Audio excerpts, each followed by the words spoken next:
Welcome to Family History Mysteries, a podcast that tells the stories uncovered through family history research, the unexpected stories of everyday people. I am an avid family historian who has been compiling my family tree for over 15 years, with nearly 20,000 people recorded in my trees. And please put a review on my podcast. That will certainly help in getting the word out there and creating more listenership. Episode 228. Roy Maloy, the author and historian. I'm very excited to have Roy Maloy join me. He's the most prolific true crime author in Australian history, voted by the Herald Sun and ABC Radio. He's a proud Wadawurrung man and a Melbourne-based crime writer who's published a volume series of true crime books called The Dawn of Crime, including the best-selling biography of Squizzy Taylor. He has over 18 true crime biographies published, with his focus being on criminals from 1890 to 1930, who he describes as criminal outsiders, those in the minority. In 2024, he released his first cinema piece with a true crime short film that screened in cinemas and will be releasing 2 new feature-length Australian true crime movies over the next 12 months. Roy has his own podcast that covers some of those criminals that feature in his books. He also has walking tours in Melbourne and a live true crime show that he calls The Criminal Outsider. I found Roy on Facebook. He has a page, Roy Maloy, True Crime History Author, and I really enjoyed his clips. He's now clicked into over 40,000 followers. I thought that I'd take the chance to see if Roy would like to be a guest on Family History Mysteries, and I'm thrilled to have him join me. Welcome, Roy. Thanks for having me. It's honestly a pleasure. Well, I'm very excited to speak to someone that is like-minded and obsessed with history and the ordinary person. The forgotten stories, I suppose they are, aren't they? Where we're sort of digging in deep and uncovering all these ordinary people that have extraordinary stories sometimes. It's fascinating because the books that I've written began very much in that way. Actually, my first job was boxing in a tent, and trying to explain that to anybody under 40, that was a legal profession. I was busking on the streets. Jimmy Sharman, the tent boxer, gave me a job, and that was my first job. And I couldn't read or write until I was 19. So from an impoverished background, and just slipped through the cracks in a lot of ways. And I ended up in this position where I absolutely fell in love with the concept of the narrative. So then I jump forward and I'm on this incredible whirlwind journey of circuses and sideshows and rodeos. And there was a man who was very kind to me. He was in his 70s, and not long after this, he had a stroke. And it put him in a hospital very close to where I was living in Victoria. And so we stayed very close until he passed. But his story, as he told it to me, was absolutely incredible. And I'd heard a lot of incredible stories. My family was very religious, and by its nature, you sit there listening to nothing but stories 3 times every Sunday and every Thursday and Tuesday when it counts. So I really did have a love for the narrative, but this fellow he was a boys' home boy as well, and he'd found himself on the same sideshow that I now found myself on at the same age he was. So he'd been with Jimmy Sharman since his teens, but in his early teens, he fell in love with this girl, and her dad was a tent operating, sideshow operating kind of guy, but he had a striptease tent. And we sanitize our view of the past. And this was my first glimpse into that, because he fell in love with this girl called Peggy, and he was boxing in one tent. Her dad was the proprietor of another, and they had 3 very elderly strippers. And Dad saw this 15-year-old daughter as the next big thing, his own daughter. And he said that they used to have a girl called Vanessa the Undresser. And I met her when I was about 17 and she was 90, covered in tattoos. And the legend goes that she stayed 19 years old for 7 years while the canvas banner out the front said, "Come and see Vanessa the Undresser," 19 years old. This girl, Peggy, that he fallen in love with, she was on the card. She was going to have to strip for Dad's show. So they decided to elope. And they ran away, and they tried to make a fist of it, but they just couldn't. They didn't have the resources. So they agreed, you go back to Dad, I'll go back to the boxing tent, and we'll send a letter to this pub, and this is where we'll find each other again. And it was this incredible, very normal story of real people. And it just made me really aware that I grew up, I'm 50, so I grew up watching Hey Hey It's Saturday and all the American movies and football. That was it. There was no other real Australian diverse stories. And I kind of felt I was missing out on the bogan muggle stories about people like you and me. How do they get food on the table? His story became my first book. It's called Tent Boxer, and it was just a fascinating journey in me learning how to write, but using that as an example. And just how incredibly relatable those real stories are, and how many more of them there are. Whereas if you put a normal person under the incredible pressure cooker of true crime, a war. Some bloke who was working in a factory now is on the front lines. You see real diversity in human reaction amongst very normal people. So I very much found myself drawn to true crime, partly because of that. What led you to have your focus of 1890s to 1920s? Why did you find that it's what drew you to those crime figures to write about? I had a real love for carnival kinds of things like circus, sideshow, and I was very, very history-minded. And look, that probably comes from religiosity too. I can't emphasize enough how religious my parents were. Dysfunctional, but religious. And so I was very interested in the history aspect of everything. I was very interested in the lunar parks that used to dot the country. And we have one in Melbourne, very famously, the first one. And then the second one was opened in Adelaide. The Adelaide people boycotted it more or less. And so they picked up most of the hardware and shipped it up to Sydney to where we have it now. So a lot of that stuff is from Adelaide. But then I became aware that there was another lunar park in Western Australia. Most people, even West Australians, don't recall this. Up until the 1960s, it had a face that you'd walk through the mouth of, all that stuff. It was all up there. And so just out of interest, I started researching it. And my research by then had moved on to social media as well. And I thought, I'll make a social media page. It'll be cute. It's gone, like there's hundreds of thousands of people following this stuff now. And it shocks me. But I started compiling the information. I'm very kind of spreadsheety, organisy, right? So as I'm finding this stuff, I'm going through newspapers chronologically, logging the key players. Very quickly became aware that every person who would interface with the concept or name of Luna Park in Western Australia, every manager went to jail for something or other. One of them was running slot machines. Another one of them got done for writing bad checks. Another one of them had a pistol fight in the main concourse. And so by its nature, it became a true crime book.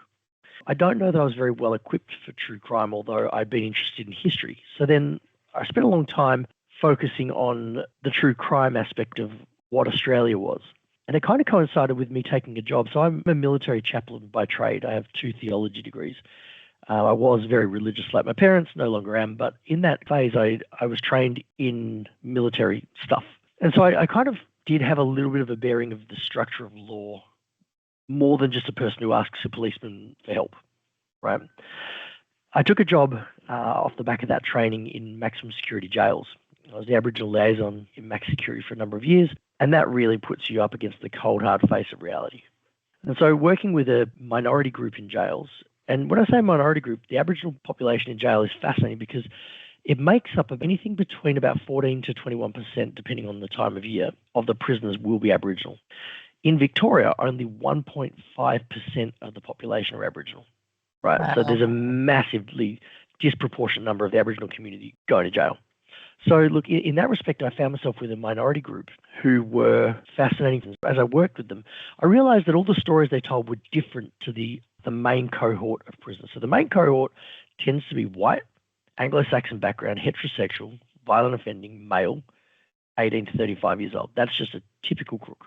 His planning period for the crime he's about to commit is usually the 7 minutes as he gets worked up into a frenzy. There's no longevity to his planning. Let's look at the minority groups, though. Okay, so the minority groups are women, children who commit the crimes, are the elderly, people with disabilities, LGBTQ crooks, people of other nationalities, blackfellas. And they are very different for one reason, that they all have one thing in common. And the best example of it is a woman. I appreciate gender diversity, and I fully support it. So you have somebody that identifies as a woman, they're walking through a dark car park at night. What do they hold in their hand? Universally, right? They've got their keys sticking out between their fingers. Everybody that is listening to this will identify with that, or they know someone that has done that, right? She's on a tram now, and it's packed, absolutely, like up against 3 parts of your body. You watch them. They'll fold their arms to cover their vulnerable good bits. That person knows and accepts before she left the house that day that she is vulnerable to attack. When she plans a crime, they are so much more sophisticated and interesting. So then let's look at the other groups. You're a child now, and you're pickpocketing for starvation. You can't afford to get caught. If a man wants to take your things, he just walks up to you, belts you, and takes them. You can't fight back. The child has to very sneakily get a hand into your pocket, not be so. They have to think about covert operations. So they're planning. You've got a black fella who wants booze, and it's illegal. It's 1921. So he's got to get it and bury it and then come back for it later when no one's looking. That level of planning in all those minority groups makes them fascinating.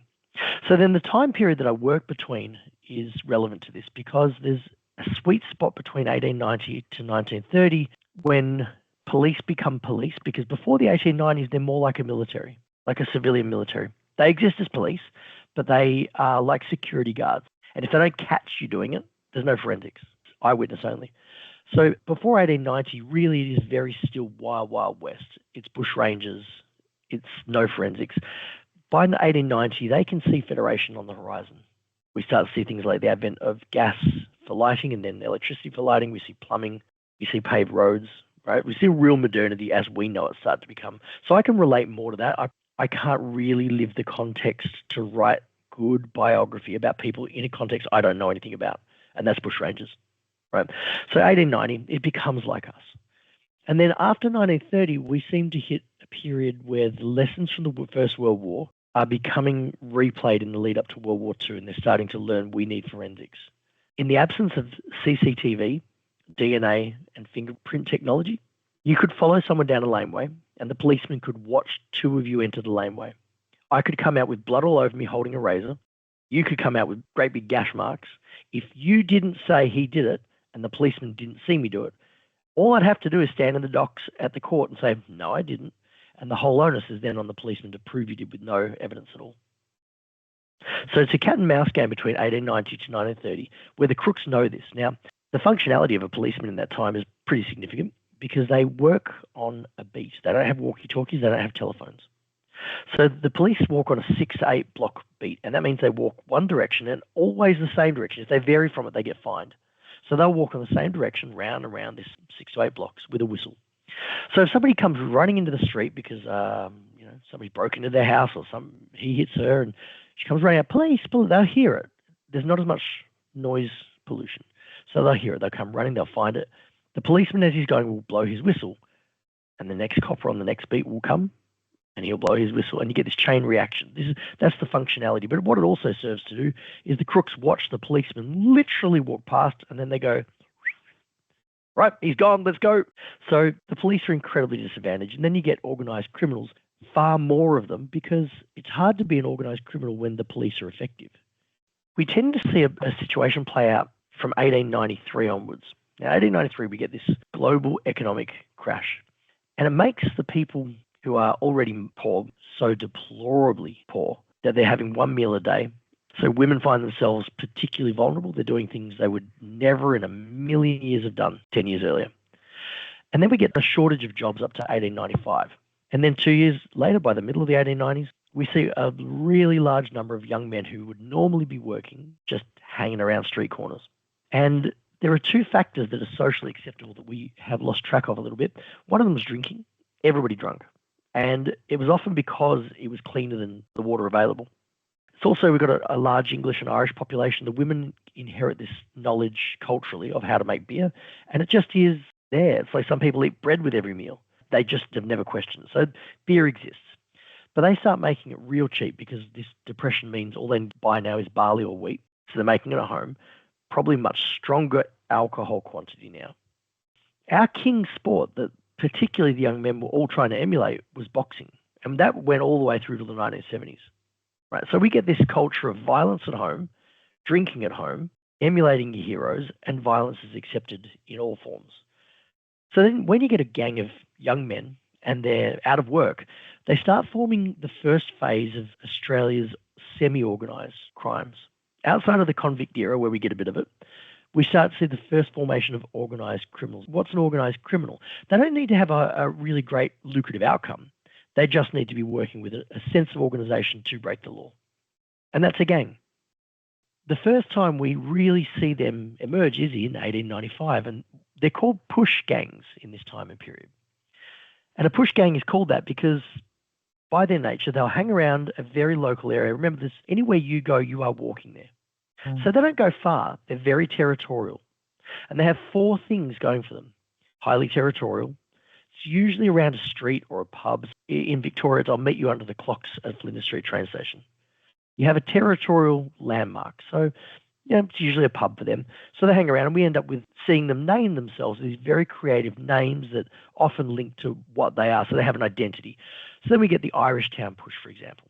Or we have the Boovaroos, the Flying Angels. They tend to also then have an emblem.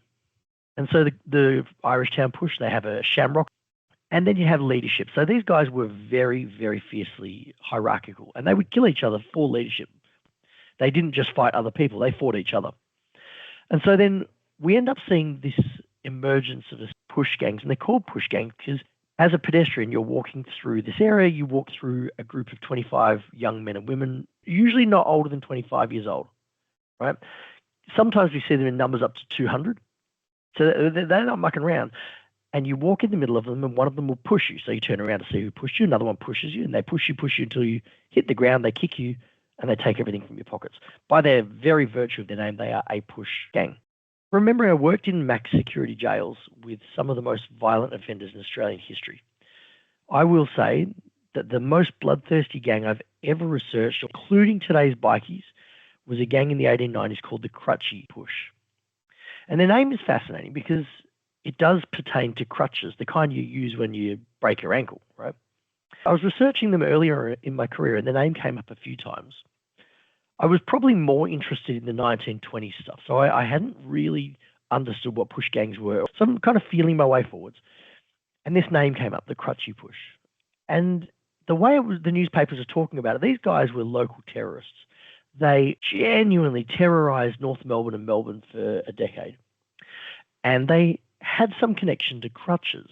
So I was in Adelaide doing my live true crime show at Adelaide Fringe, and they had a tent, and in that tent there was a wrestling match, like a WWE. And it was fantastic. It was as fake as fake could be, a lot of lycra, a lot of mullets. And the audience had all the chants down pat. One of the chants was, "Send him home on crutches," right? And so when I was there, I thought, maybe it's a battle cry. And you remember Jackass, the TV show? Their emblem was the skull and crossbones, but the crossbones were crutches. So all these things I'm trying to work out, and it taught me a very good lesson as a history researcher to not let myself invent the truth. Really dig for it, because let me assure you, the truth is always, always stranger than the fiction. It turns out they were called the Crutchy Push because they were headed up by a fella missing half a leg. He was a leg amputee.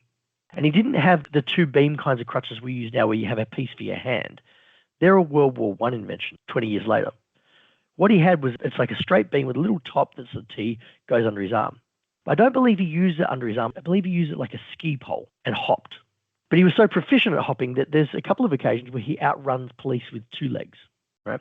So this guy is starting to take shape. He's fascinating. His name is Valentine Keating. Even then, what a great name. Now, any of those great stories, I love a narrative. My love is the concept of the narrative, right?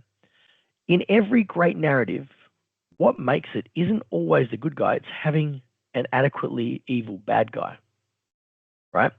So, again, go back to my religious days, Jesus and the devil, Batman and the Joker, right? If I say to you, who's the Green Lantern's nemesis? What the fuck do I know? That's why he's not popular, right? So we look at this guy now and we go, a fantastic villain. Interesting. Kept digging. Well, they're called the Crutchy Push, and the crutch is their emblem because they have anything up to 10 members missing half a leg each. They all live around the North Melbourne Sanatorium, right? It's a place for treatment for leg amputees. Now we think, how many leg amputees have you seen in your life in 2025? But it was so common. Workplace injuries. I mean, amputation and loss of limbs and fingers was so common that the mugshots before about 1910, they'd make you put your hands on your chest in the photo to count your fingers. It was very common. I don't think everybody my age would have a grandfather whose mate was missing a finger. It was very common.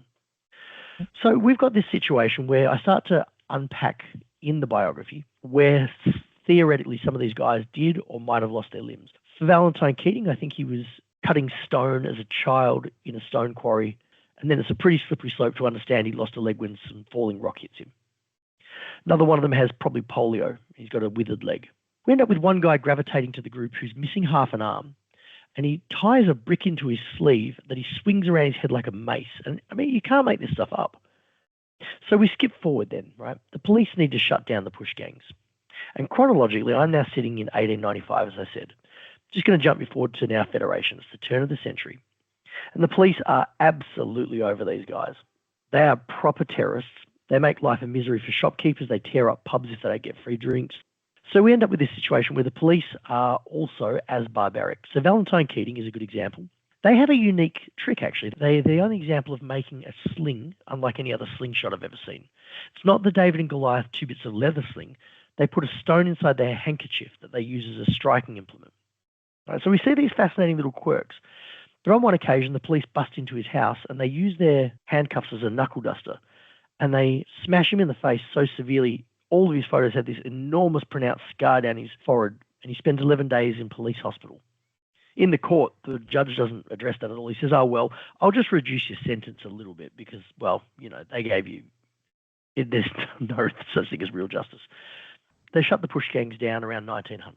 Now, the reality for this is that the push gangs were so far-reached and so dominant as a criminal force in Victoria, and we were kind of ahead of Sydney and Adelaide, that the Sydney and Adelaide police learnt from us. So when they saw the rise of push gangs in smaller numbers, they waded into them with sticks. So they never really took off in Adelaide and Sydney, right? We do get maritime push gangs, which are a little bit different on the rocks in Sydney, but Melbourne is the home of very big, far-reaching push gangs. So then the police shut them down, and they shut them down brutally. Now, they also get a bit older. We find with crooks, they hit their 30s.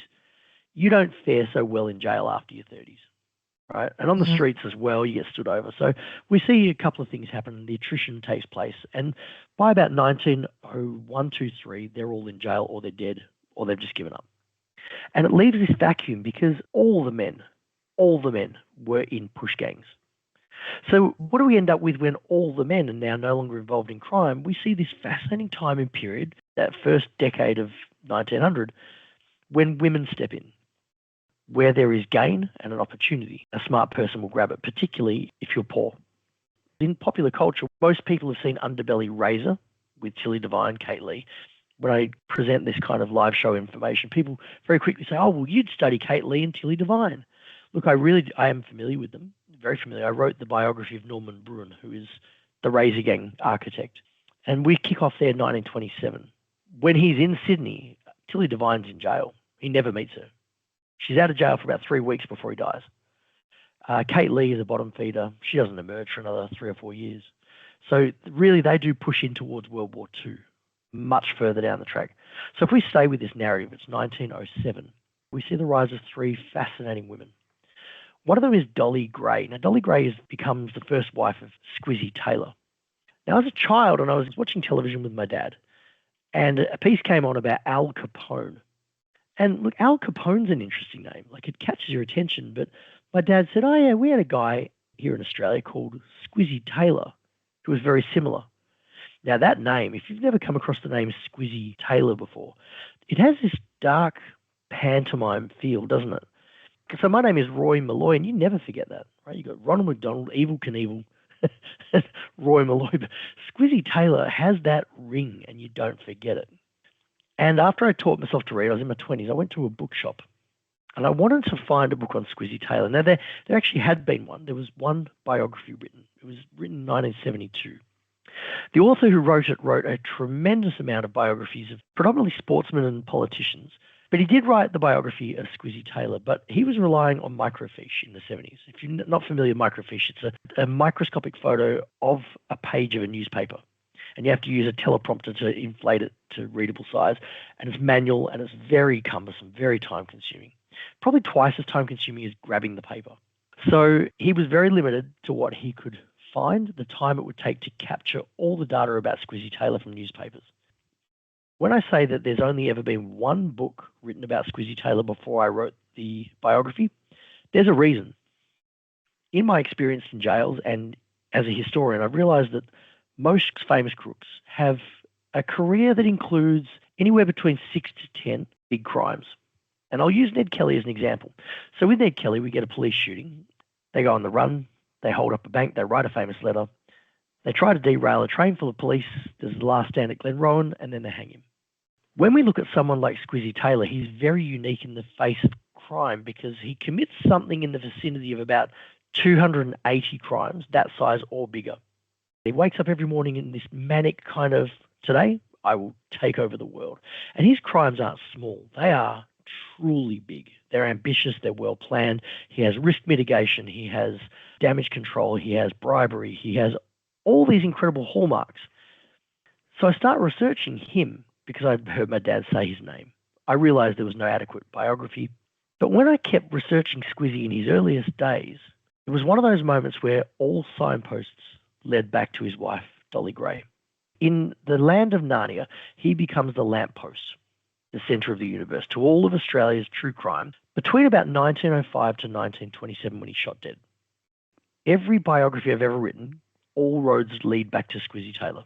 Now, I've written 18 so far. When I see him first emerge, it's as a young boy, and he tells Truth magazine he grows up in a violent home. He's one of 10 kids. So 1901, Dad dies. He's gone from being a successful coach builder in Brighton to being a factory worker, part of that late industrial revolution. They're living in Richmond. Dad dies. Mum has 9 kids to feed. So Mum parts them out to different relatives. The oldest is 12. She just goes. She's on her own. So the oldest is a boy. He's 14. On your own. He's a musician, actually, and he teaches music. So that the family had come from some amount of means.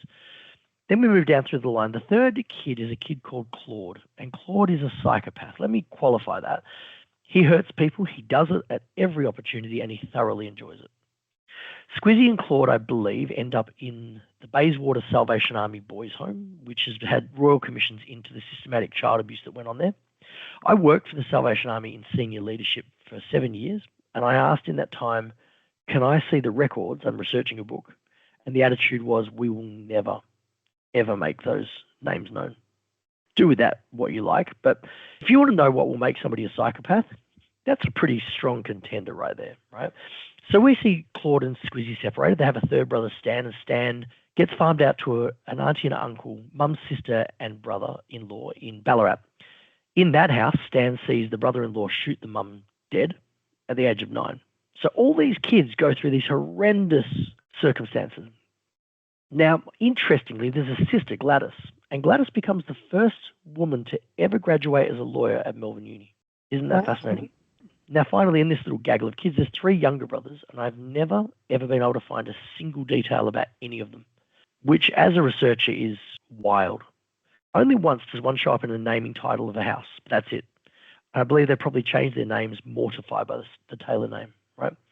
So we see Squizzy emerge in Bendigo. He's sent there as a kind of a ward of the state almost. He's living with a Presbyterian minister.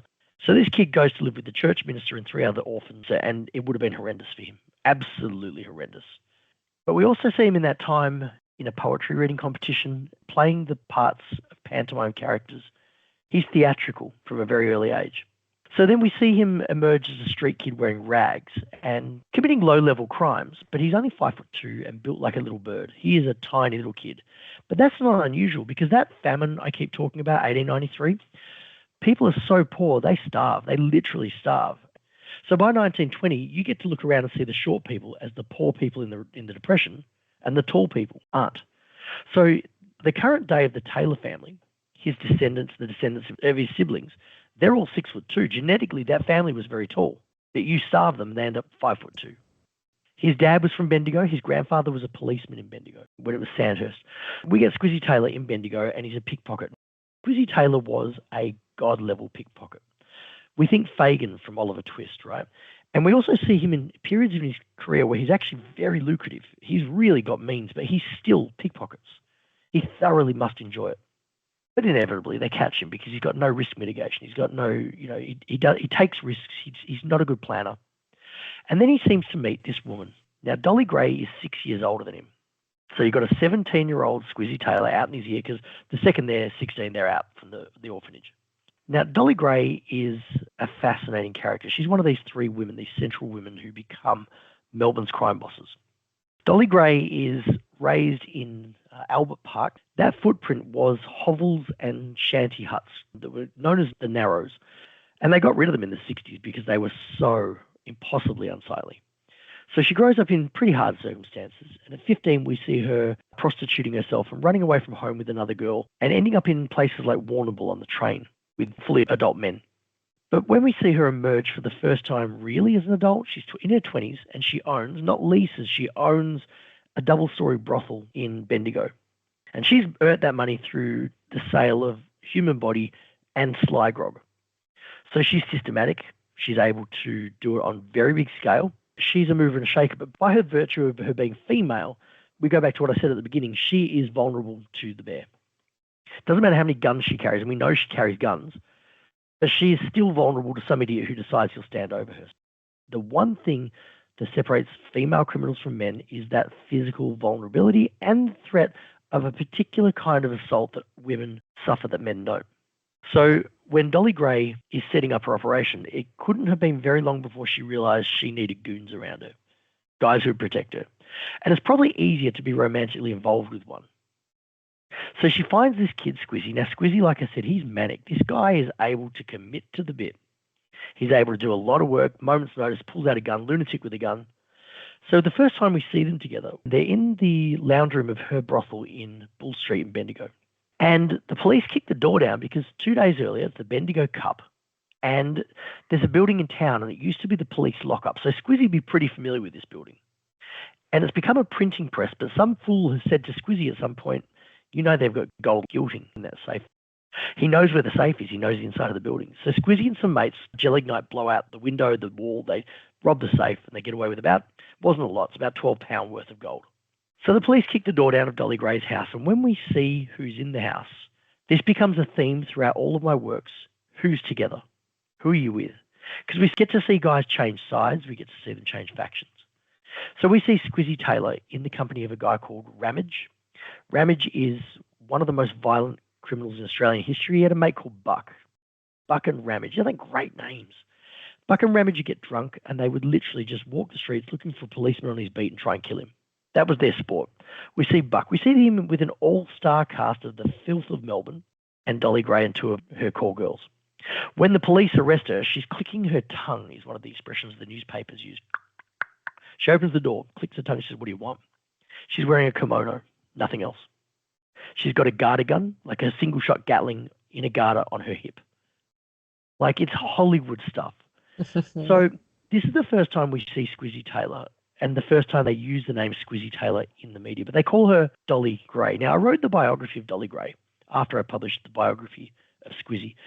She was impossible to find. Of all the people I've ever researched, Dolly Gray was impossible to find. Now, there are greater minds who have come to this before me. There's a guy called Professor Chris McConville, and he's still around. He's an excellent scholar, loveliest guy.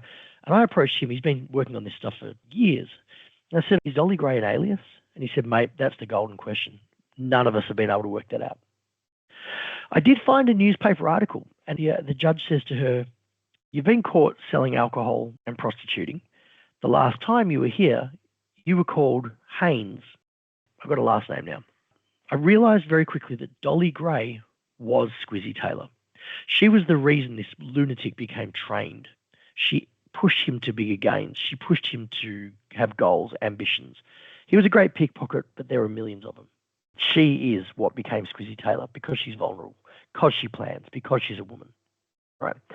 So I start researching her, and when I published the Squizzy Taylor biography, I got this email from the person who runs the Geelong Jail Museum. Now, everybody's familiar with the old Melbourne Jail, with the Adelaide Jail Museum, Darlinghurst Jail. They're great facilities, don't get me wrong. They're really great tourist attractions. If you ever go to one, the Geelong Jail Museum is a world-class facility.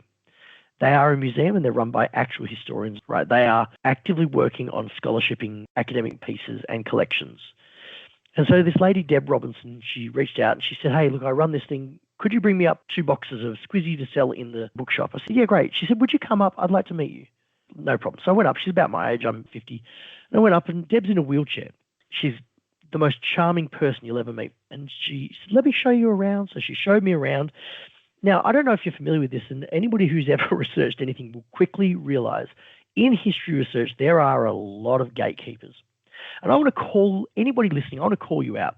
The gatekeepers tend to be a stereotype. They're male, they're overweight, they've got a cis-norm, white Australian, Anglo-Saxon name like Neville or Gerald, and they feel like they've got some little bit of knowledge that's going to make them $1 million in Hollywood. And trust me, brother, it doesn't happen. All you do is stop that book from being written by someone who is going to write it. Okay? So it's been my greatest frustration. I love collaborating and sharing freely. So when I met Deb, it very quickly became apparent she also shares, and it's very rare. So at the end of the day, we walked around and she said, well, thanks for coming. She said, just before you leave, I did notice in the book Squizzy, you said Squizzy never married Dolly Gray. Now, I did publish that because I looked high and low for Dolly Gray getting married, and that's not her name. She said, "Would you like the certificate?" Just like that. Turns out her name was Eliza Charlotte Haynes. Now, she chose that name for a reason. These guys like smoke and mirrors. They don't want to get caught by the virtue of what they're doing. They need secret identities. So Squizzy's real name is Leslie Joseph Theodore Taylor. His older brother was the original Squizzy. Claude was on the street first. It probably evolves from rhyming slang. I'm going to take a piss, little shit, little squiz. It becomes Squizzy. And then when younger brother comes on the scene, the family tells me there's a period where I have big squiz and little squiz, and then it just sticks with Squizzy Taylor. But they do like nicknames, and we get a lot of them. We get Long Harry Slater, we get Jimmy the Chin, we get the Plum, we get Dolly Gray, we get Dolly the Liar. If we want to understand this person, very quickly take a look at her name. So Dolly Gray is the name of a song, and we predict pretty easily she gets her name from this. And you'll know this song. Everybody in Victoria at least will know this song because it goes, "Goodbye, Dolly Gray, forever." If you're not familiar, it's the Collingwood theme song. And look, it's hard to get it when I'm doing it because I have too many teeth. Nobody ever says, "Nah." My mum will be nah. very offended by that, Roy. They get offended, but they never go, "That's not true." And so that song, let me explain why that song paints a picture of her. She was a teenage mum of 2 daughters before she met Squizzy. She married a guy who died in World War I. And she would have worked in a bar, and there would have been a guy come to the bar one day holding a box, and that box would have had an Edison wax cylinder record player. And he would have said to the bar owner, "Hey, can I borrow your back room? I'll charge a penny or two entry." And listening to recorded music in 1902, 3 and 4, that would have been like IMAX. And the song itself talks about Boer War soldiers, and they're all heading off to war thinking they might get killed, and they're all saying goodbye to the prostitute. They've all had a turn at Dolly Gray. For her, she very clearly identifies with the name, whereas Squizzy Taylor doesn't. We don't see evidence of him going, "Yeah, I'm Squizzy this, I'm Squizzy that." We think he preferred Les, whereas Dolly Gray very openly is nothing but Dolly Gray. Now, for her to take that name, it's the whorishest, sluttiest name. It's very telling of her owning her sexual identity. And so then we look at her and Squizzy and we say, are they criminal outsiders? Are they minority criminals? So Squizzy's 5'2", but that doesn't qualify him as a criminal minority. He is, however, a fetishist. So we see him dressing up on multiple occasions as a little boy, as a little girl, as an old lady. He and Dolly have an openly polyamorous relationship on more than one occasion. They show up in court with a girlfriend, openly saying, "This is our girlfriend." And this isn't uncommon in their set as well. Their set has this over and over again. The story of Squizzy Taylor is so unfathomably large that when I wrote the biography, I ended up having to go date in bold, a paragraph that you could make, honestly, a whole series like Peaky Blinders about that paragraph. We end up with days where he's in court 3 times a day for different crimes. Coroner's court in the morning, city court in the afternoon, criminal court in the late afternoon. If I'm going to capture the Squizzy Taylor story, I tried to do it 2 ways. I have captured it pretty well in the biography. I've kept it to 100,000 words. But I also wrote a screenplay, and I wrote a 9-season screenplay that begins with the push gangs, explains Squizzy and Claude Taylor belonging to a push gang. It talks about the rise of the female matriarchs, and then it moves into what we call the Fitzroy vendetta. Last year, we made a cinema piece, a half-hour movie, and we ran it in cinemas in Victoria, and it sold out, called Vendetta 19. It's my pinned video on Facebook. Free of charge, go enjoy. We had the feedback from Stan and SBS saying it's too big. That story is 5 times the size of Peaky Blinders. If we start in 1893 and we muck up halfway, we're committed to another 12 years of getting to 1919. Wow. Right? I have other projects that are cinema in the pipes right now around the Squizzy Taylor product, and they come out next year and the year after. With the Squizzy Taylor story, we have to kind of jump through probably a couple of key moments, right? He disappears for a time around 1913, and he's with Dolly Gray until 1919. So they're together 12 years, 1907 to 1919 at least. And he vanishes. Now, he's so manic that there's very, very little time when he's not in newspapers, but he's just gone. Now, we know with serial killers, with child predators, with a bunch of different kinds of criminals, statistically, they don't stop. They do not stop. They die or they go to jail. So on that hunch, knowing he didn't die, there he was. He's in Adelaide. He's in jail. When he vanished again, there he is in New Zealand in jail. Right? He's far-reaching. He's prolific. So we see Squizzy's come back from 1913 New Zealand jail, and it seems like Dolly Gray says to him, "That's it, I'm putting my foot down. You're doing it my way now." He'd had her for a time following the race circuit of country race meets, where they'd camp by a river, he'd pickpocket people, they'd kill the local farmer's sheep and survive that way. It was pretty rough for her, who had come out of a lavish belly-pock brothel to now camping like a homeless person. So 1914, she parks them at 120 Little Lonsdale Street. Now, that building's still there, and they're renovating it at the moment. I've done 2 archaeological digs there and discovered all sorts of fantastic things. Again, my TikToks, my social media, I've got those videos up.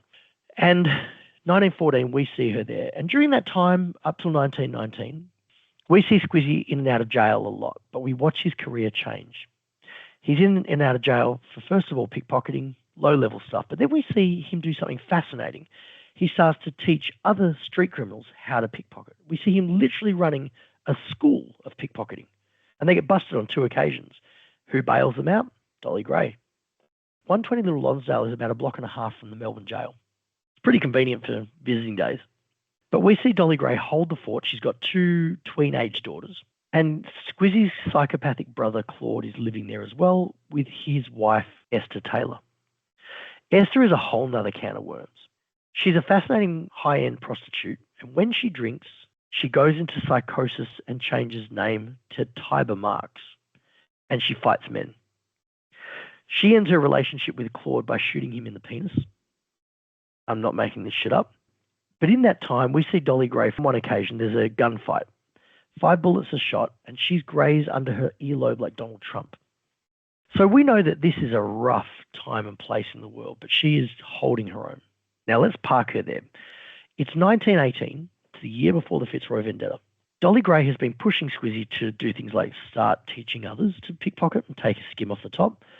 But then she starts pushing him into jewellery shops. And we know this because he gets caught for 3 or 4 of them. And every one he gets caught doing, there's got to be a dozen he doesn't get caught for. And they rinse his pockets out when they catch him, and he's holding our value now of about $15,000 worth of loot, right? He's turning big, big numbers. We then see that he has an enemy.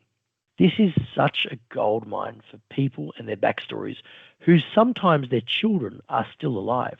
Squizzy's daughter only died last year, right? So we see Squizzy has an enemy, and her name is Minnie Clark. Now, Minnie used to work for Squizzy in Richmond 10 years earlier. She made fly grog. She at one point ran 9 brothels. Now, she's young. She's only in her late 20s. So Minnie Clark is probably one of the most successful brothel runners and prostitutes in Australian history. One of the most unfortunate looking women I've ever looked at in my life, I'll call it. But she had something, right? But she hates Squizzy, and probably from when he stood over her in Richmond. But we see Squizzy kind of set the pace because very quickly Minnie Clark has her husband robbing jewellery shops. Now, he gets arrested in 1918, the year before the Vendetta, for robbing a jewellery shop. And we also see the third woman, a lady called Bridget Mahoney.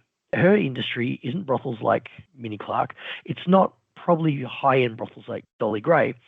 Bridget Mahoney is, they call her the elderly prostitute. And she's my age. She's 50.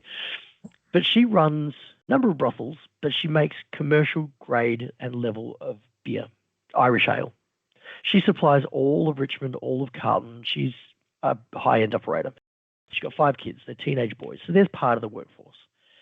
But you know who she employs to distribute her booze and stand over her venues and make sure the girls don't leave? The crutchy push. So this old woman negotiates back into the game. These guys my age, they're in their 50s now. And she starts putting them in charge of Sly Grog shops. Now, Sly Grog shop is an illegal house that's been abandoned for 10 years. They set it up. You can buy alcohol there really cheaply. You can get anything you want. You don't get one thing in isolation. You'll get booze, you'll get women, you'll get drugs, you'll get weapons, right? But you need somebody tougher than every other person in the room to run that joint. Who better than the crutchy push? So she parks herself in North Melbourne with the crutchy push. When I finish this talk on the Fitzroy Vendetta, it will kind of frame for you how all these players come together. It also gives you kind of a snapshot in time about what Squizzy Taylor is. When we put him side by side to people like Al Capone with the St. Valentine's Day Massacre, or Bonnie and Clyde with that fatal last shootout, or Ned Kelly in the last shootout at Glen Rowan, this is that El Dorado for Squizzy Taylor. So it's 1918, and Squizzy Taylor sees a jewellery shop on Collins Street. I believe it's probably Dolly Gray that's planned this, but Squizzy takes the credit. Now, we know that the history is recorded by the victors, and the victors are white, Anglo-Saxon, heterosexual male journalists. They don't want a woman to get credit. Let's call it. Problem is, Squizzy's done time, and if he gets done for this, he's going away for 5 years minimum.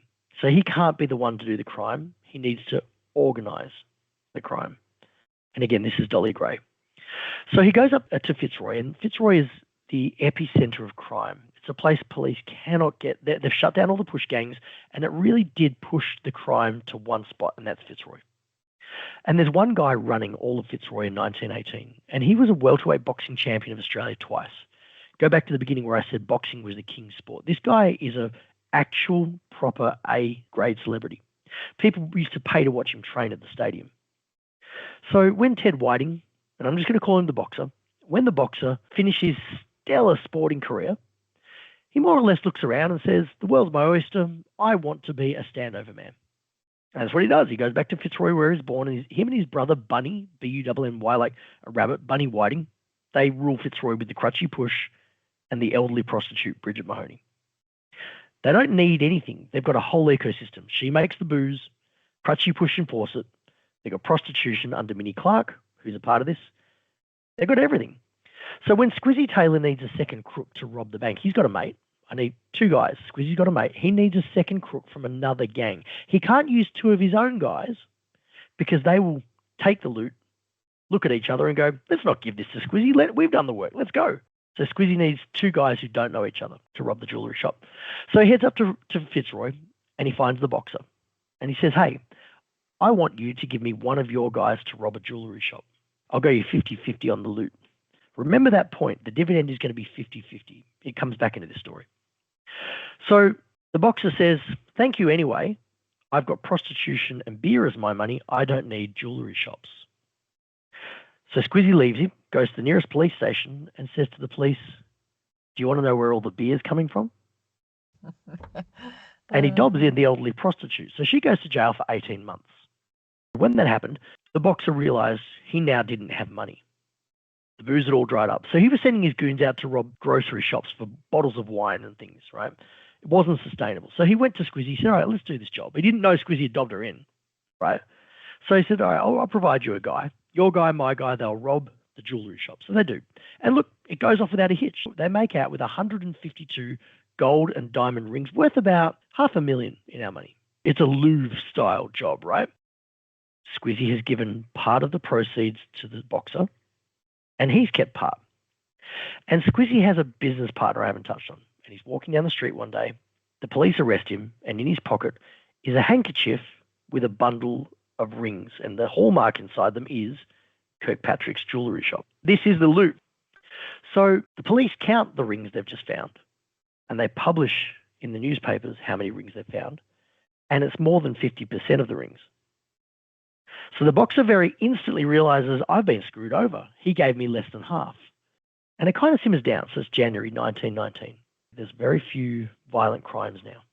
And on the 16th of February 1919, Dolly Gray, Esther Taylor, Squizzy's brother's wife, who's Tiber Marks when she drinks. Remember, she can fight. She can actually take care of herself. Tiber Marks, Dolly Gray, and Dolly's teenage daughter walk up to Fitzroy to negotiate peace terms. Now, the fact that Squizzy didn't go is interesting. It also tells me that they were probably normally going to go up and either see Minnie Clark, who wasn't really a player by now, or they were going to talk to the elderly prostitute. Now, we know that Minnie Clark, who runs the brothels, knew the elderly prostitute because 15 years earlier, we find a divorce application where we cite them both in a lesbian threesome with another woman. We also know that Minnie Clark has an open polyamorous relationship with her husband and another woman, and that woman used to be in a relationship with Dolly Gray. So these women all know each other. They've all slept with each other. So Dolly Gray heads up to Fitzroy, and she heads up to one of the 3 side-by-side house properties that this gang live in. One of them is a brick disused dairy, and then 2 houses. They're all wired up with electric buttons and lights in case one house gets raided and they can tell the others. They're nothing but crime, these houses. She heads up there. She goes into the disused brick dairy, which is a fortified sly grog shop.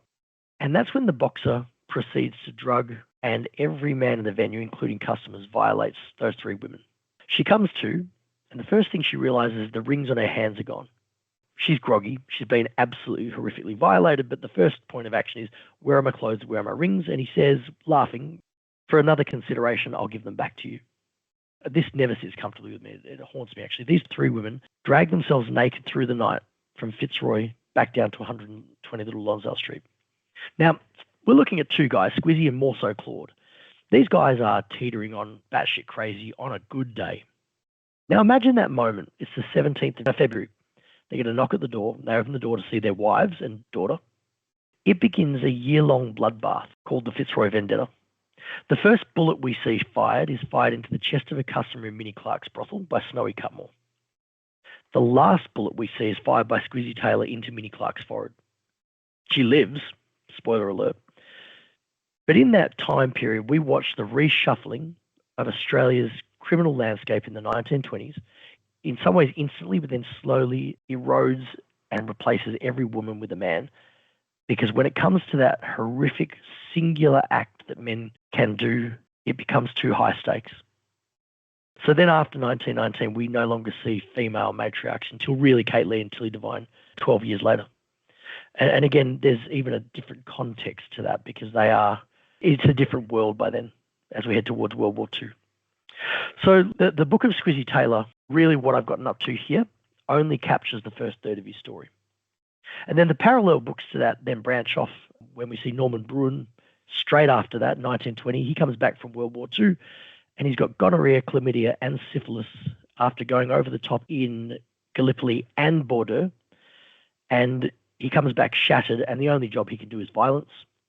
Squizzy sends him to New South Wales. We see the death of Norman Bruin in 1927 in June when he's shot by gangsters. And then we see the same gangsters appear at the hospital when Squizzy's been shot 6 months later. We know that they're connected. Now, let's look at what that means and how we look at true crime today. I get very upset when I see people that present true crime as, that's awesome, or like it's glorious somehow, right? And they get really fixated on the weapons or the blood. Let's make no bones of it. I found all but one of the families of the key players of the Fitzroy Vendetta. Snowy Cutmore was the only guy whose family I've never been able to find. I found all their descendants. These people, 3 and 4 generations, are still traumatized. So when I went to write the book of Norman Bruin, the Razor Gang architect, I put a note on Facebook and I said, hey, my history friends, has anybody ever researched this guy? It was under 7 minutes and I'm getting messages from his family going, wait, what? Why is this to do with Chopper Reed? Is it about Pentridge? What do you want to know? I'm like, what landmine have I just stumbled on? And they very quickly explained to me that Norman's grandson shot Lewis Moran at the Brunswick Club. The family's still dynastically still in some parts of the family. And then the other parts of the family are great, good, clean people who are traumatized. So the ethical confines of writing true crime is such sensitivity to then, I believe, ethically, you can only approach it one way. What was that journey between that child being a perfect baby to the moment where they're standing in the docks being accused of some absolute lunacy? What were those sliding doors, man? Why are you not me? So with that in mind, I find that journey fascinating. What brought them to that place? So in the books that I've written, which include my 2 bestsellers, the biography of Squizzy and then the biography of Minnie Clark, his enemy, which is called 246 Minnie. And the movies that we're now making comes out in February, screened nationally, and it's about the only woman hanged in South Australia. But then we go back into Squizzy Taylor production in 2026, and we make the movie about Minnie Clark facing off against Squizzy Taylor, and that hits cinemas in 2027. I've written 18 books on these topics. I try to post at least 2 videos every day on social media. The interest has been absolutely through the roof, and it's brought people out of the woodwork. Maybe I get one a week who says, my great-grandfather had a brother who had a roommate who went to a barber who knew a bookie who knew Squizzy Taylor. But those stories have given me almost twice as much content as I've ever had. Yeah, wow. Well, it's amazing. I think that the listeners of my podcast have found a whole new area that they can delve into, Roy, and this is what I love today. The meeting of minds where we love to delve into things and share the stories for people from history that they're not aware of. So I will certainly be putting the links up so my listeners can connect and you can add to your audience. Look, it's incredible. If any of your audience do have a Squizzy Taylor story, I want to hear it. I get around to every message. This is how I cultivate my data. Yeah, perfect. Well, look, I thank you so much for your time and absolutely love everything that you do. And I appreciate you coming on and doing an episode with me. Thank you so much, and I look forward to another time. Thank you. I will add the links to Roy's work, not only on the show notes, but also on my Facebook post. And I'll also tag Roy's Facebook page, and you can delve deeper into the stories that he's told today. If you are interested in sharing your story on my podcast, Family History Mysteries, please go to my Facebook page and send me a message. If you would like some assistance in filling in the gaps in your family tree to see what mysteries you solve, please get in touch. And don't forget, you can have early access to episodes by subscribing, and you'll also gain access to bonus episodes.